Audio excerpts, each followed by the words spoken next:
Welcome to Morningstar.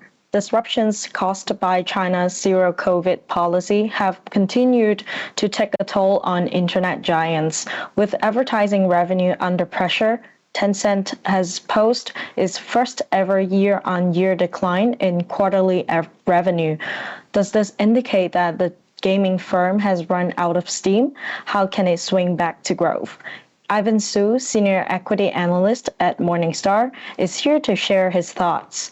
Hi, Ivan. Several of Tencent's major revenue streams have shrank, and even its gaming business faced headwinds like fewer approvals. How are you reading this?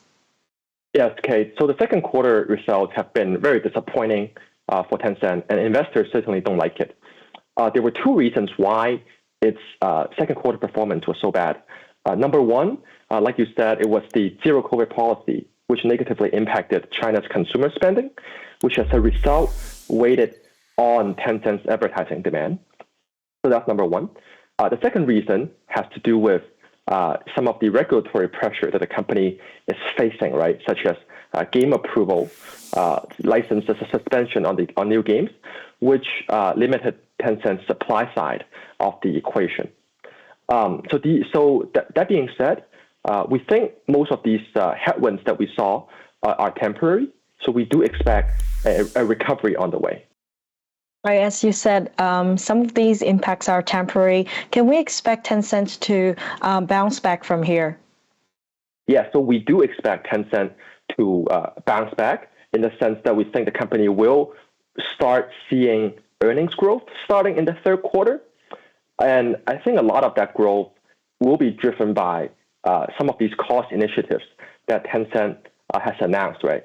Because historically, Tencent has been a very giant company. They historically have to run loss-making businesses that were not so sustainable. And now Tencent has decided to shave down on some of those businesses, which will lead to some cost savings and help this company to come back to earnings growth in the third quarter.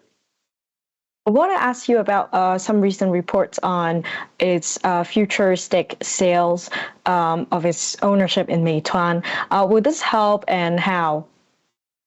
Yeah, so there's been a lot of rumors about Tencent's potential disposals. They've actually disposed stakes in JD.com and Sea not too long ago. I don't think anything's off the table. You know, Tencent is like a mini portfolio manager of itself. It's always looking to, sell stakes of companies that they think are overvalued and buy stakes in companies that they think are undervalued and have growth potential. So I don't think anything's off the table. But according to Tencent management themselves, they are not being forced by the Chinese government to conduct any of these stake disposals. So we do think that Tencent is making any sort of disposal decisions coming out of company. It's made to enhance shareholder value. I mean, in fact, we've actually seen a company using some of these disposals they get, towards shares buybacks. So we do think that investors should appreciate some of these disposals that Tencent is making because it helps to enhance shareholder value. Wonderful. Thank you so much for your time. For Morningstar, I'm Caitlin.